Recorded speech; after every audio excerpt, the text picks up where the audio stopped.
네, 안녕하십니까. 학고입니다. 자, 오늘은 이제 드디어 대한민국의 독립인데, 자, 이번 에피소드의 제목은 돌아온 개화파의 꽃 이승만과 대한민국입니다.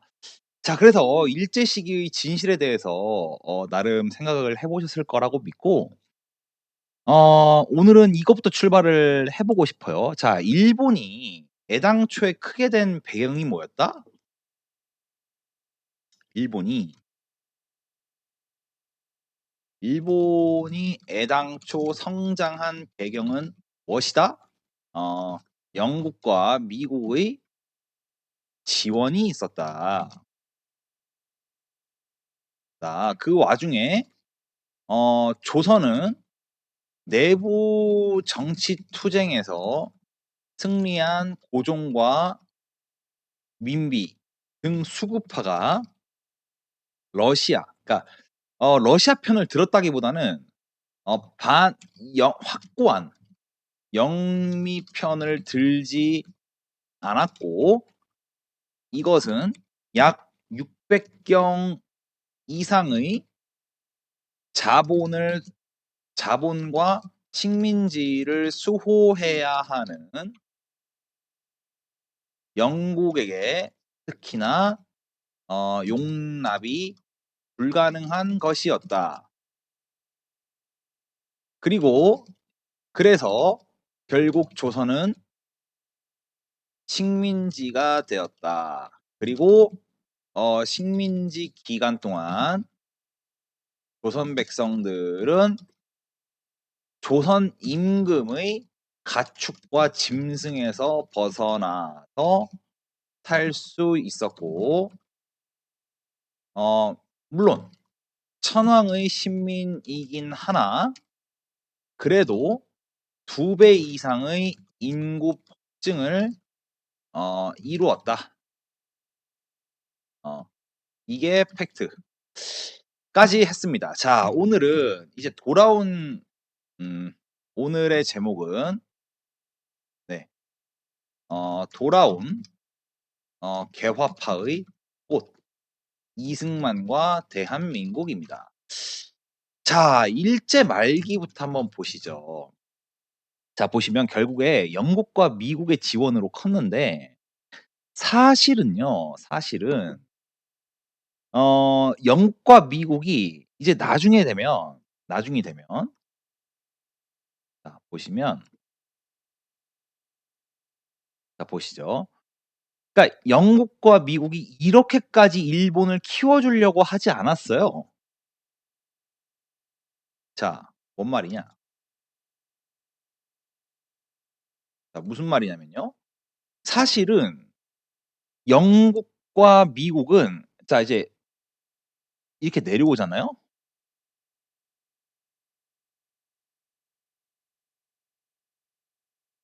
자, 이렇게 러시아가 내려온단 말이에요. 그러니까 일본으로 하여금 조선과 좀 더 나아가서 만주까지 요렇게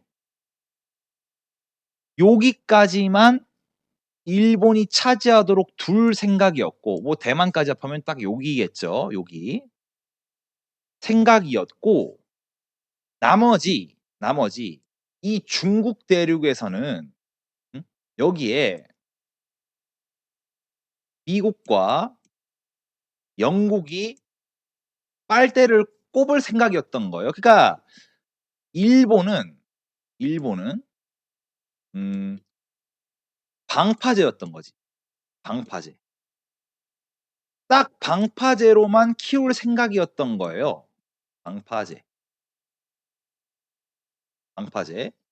자, 이 의도를 어디서 알 수 있느냐? 자, 일본이 1940년대 말을 보시면 일본 석유 수입의 80% 이상을 미국에서 수입하고 있었어요. 여러분, 일본이 명치유신으로 한창 개화할 때 영미계 로스차일드가 도와줬다고 했죠. 영미계 유대인 계열이, 이런 이름 함부로 말하면 안 되긴 하는데, 자, 그랬죠. 어? 그랬단 말이에요. 그것은 그러니까 러시아의 남진을 막아내기 위함이었지, 일본이 더 성장을 해서 중국의 빨대를 꼽게 한다 이건 아니었단 말이에요.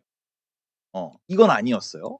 물론 이제 항설에는 이제 이 관동군의 관동군을 어 또 이제 영국계 그러니까 영국계 유대인이 또 이 펌프질을 바람을 넣어서 전쟁을 벌이게 했다. 뭐 는 썰도 있는데 어쨌든 일본을 애당초 키운 거는 그거였단 말이에요. 러시아를 딱 만주에서 막아내기 위함이었단 말이에요. 그러니까 목줄을 어 이 석유 수입을 보시면 꽉 틀어 쥐고 있었어요.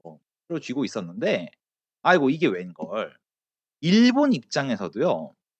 자 한번 잘 생각해 보시죠. 일본 입장에서도 조선에서는 적자가 나지 어 일본 본토도 이제 인플레이션과 경제 팽창을 해야 되는데 사실은 조선에서 뭐 석유가 나오는 것도 아니고 대만에서 석유가 나오는 것도 아니고 그죠?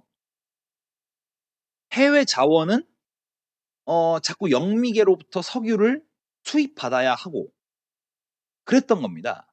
그러니까 일본 내부 입장도 이 팽창을 견디려면은 뭔가 진출을 해야 되는데 영국과 미국은 그것을 바라지 않고 이제 이런 상황이었던 겁니다. 그러니까 일본도 어쩔 수 없는 측면이 있었어요.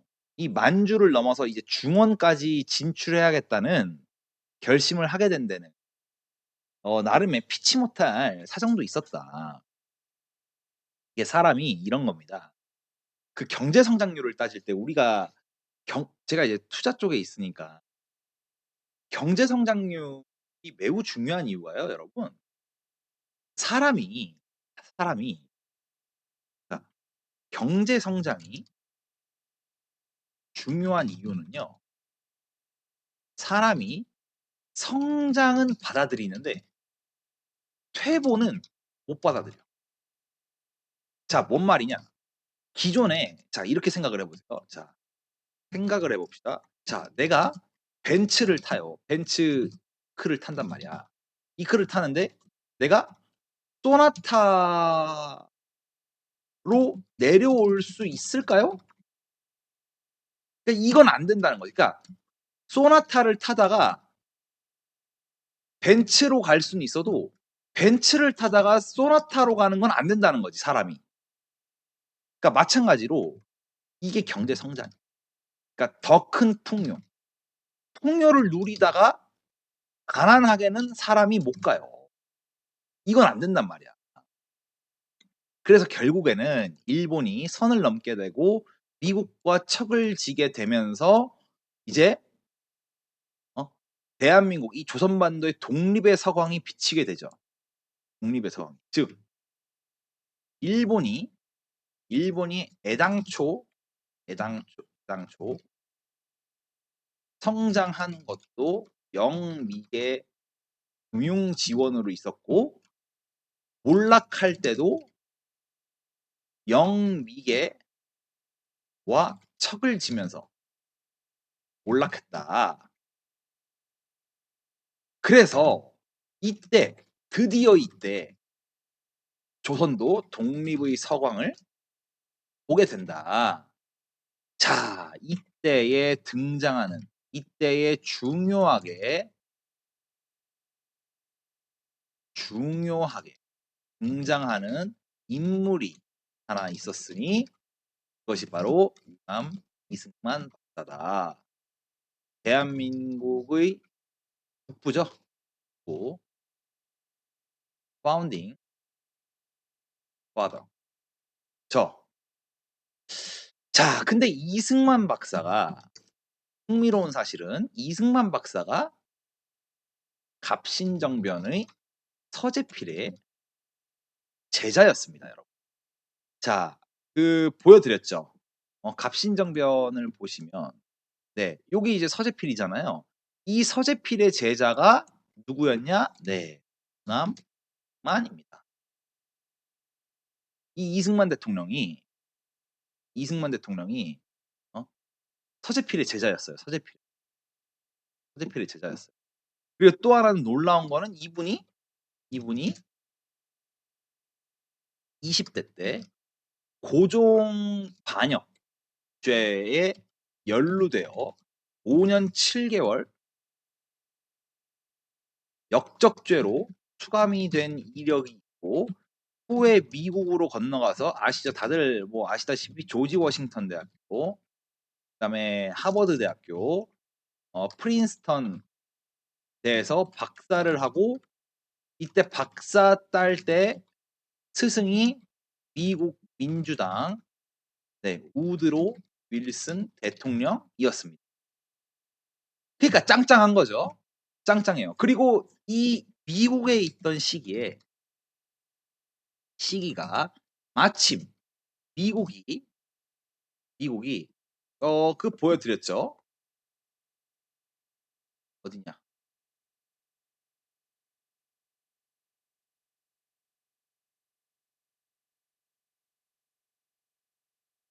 미국이 무길승천하던 시기. 그러니까 1차 세계대전을 마치고 미국이 전 세계에 자본을 흡수하던 시기였어요. 그러니까 무길승천하던 시기였지.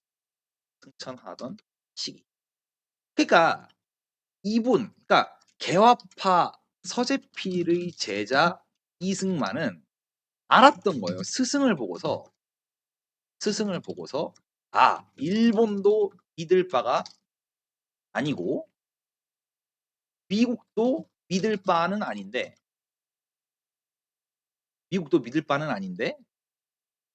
어? 다만 조선이 독립하면 미국이 제일 잘 나가고 잘 살아.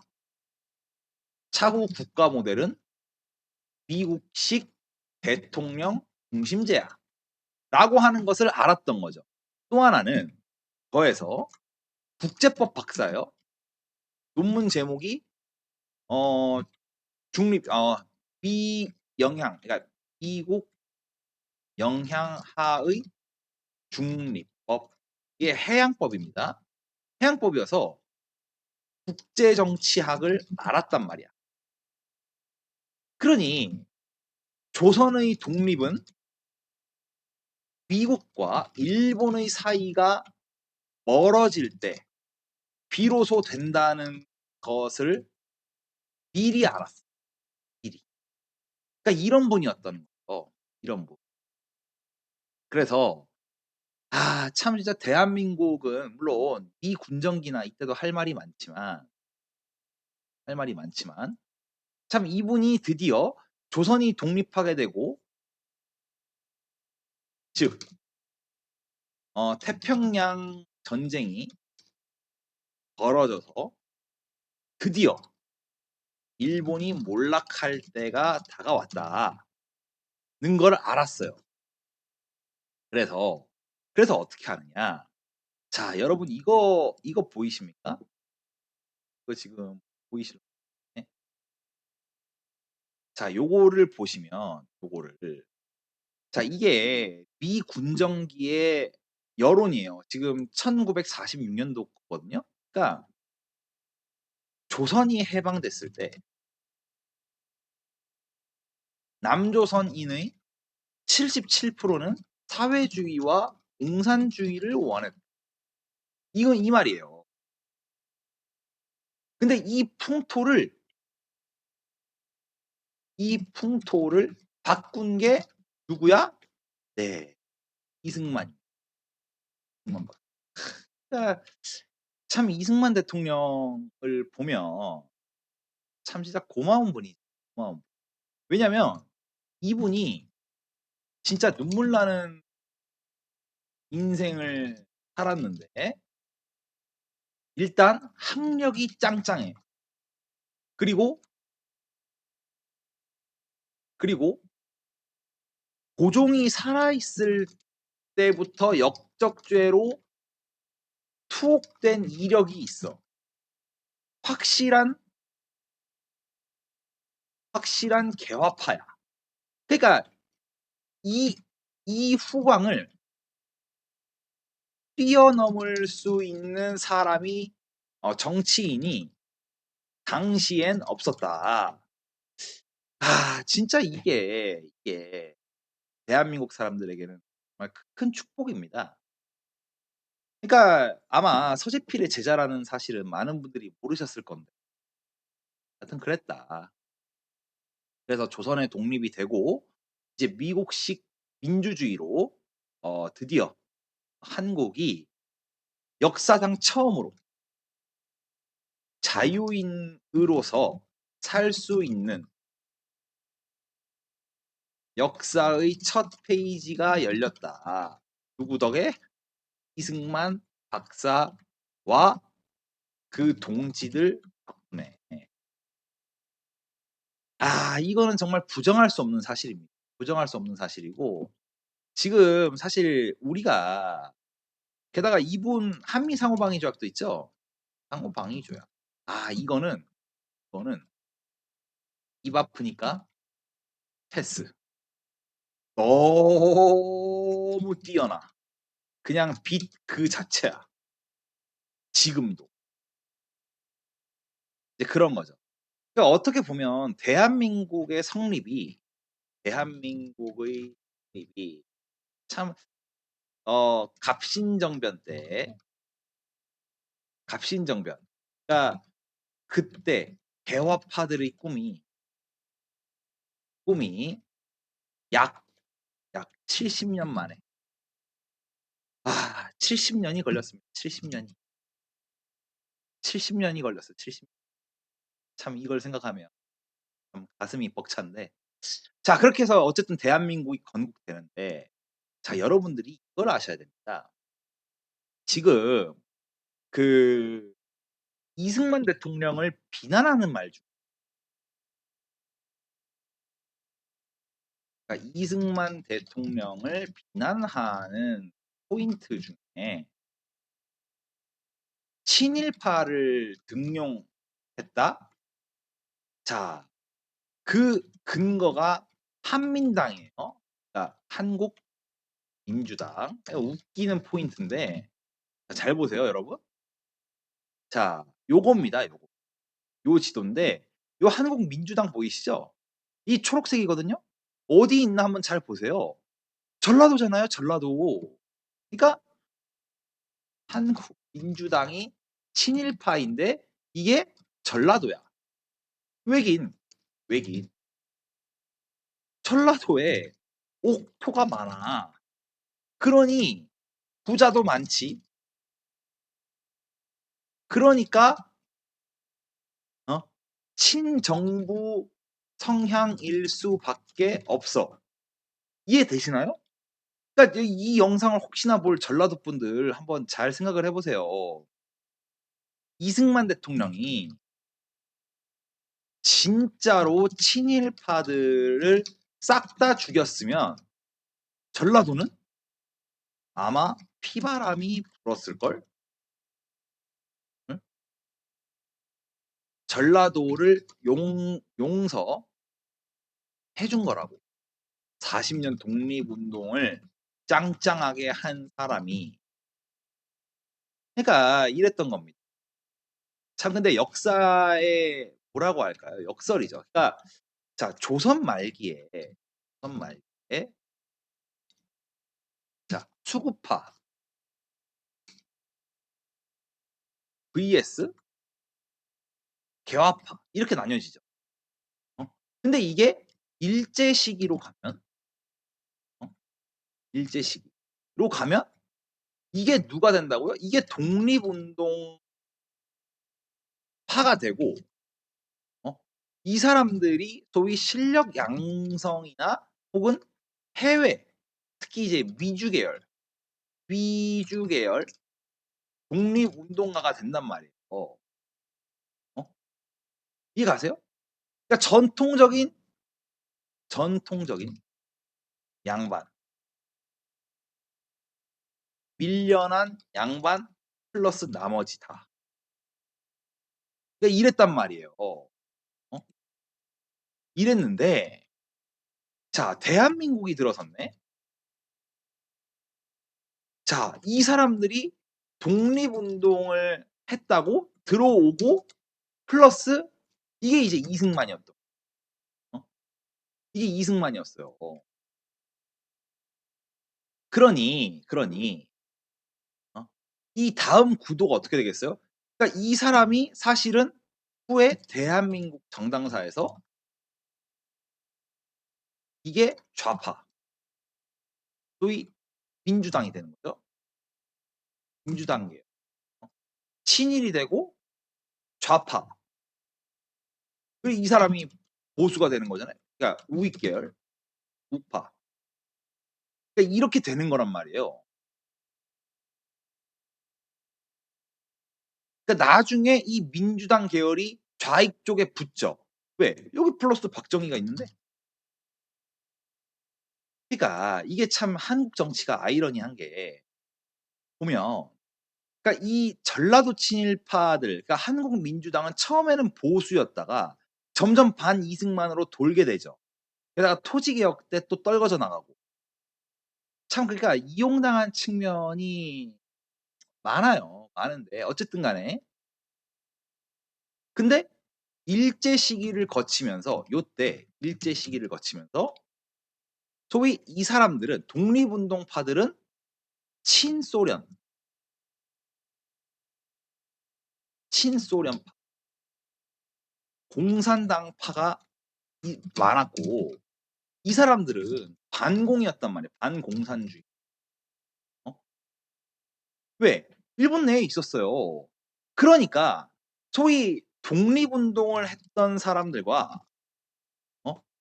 민주당 계열이 나중에 왜냐면 이거는 반이승만, 반박정희로 돌아서니까요. 그러니까 이렇게 된 거예요, 지금. 이게 지금 한국 정치사의 흐름이 이렇게 흘러온 겁니다. 그러니까 좌파 계열이 정권을 잡으면 절대로 그렇게 못하죠. 당내 분위기라는 게 가 있고. 그래서 안타깝습니다. 그리고 이게 오늘날까지 와서 어? 중국 공산당이 개혁 개방 이후 그림자를 뻗치는데 참 그러니 이게 아이러니가 아닐 수가 없죠. 아이러니가 아닐 수가 없어. 자, 그래서 오늘 이제 말씀드리고자 하는 건 뭐냐? 대한민국의 건국은 대한민국의 건국은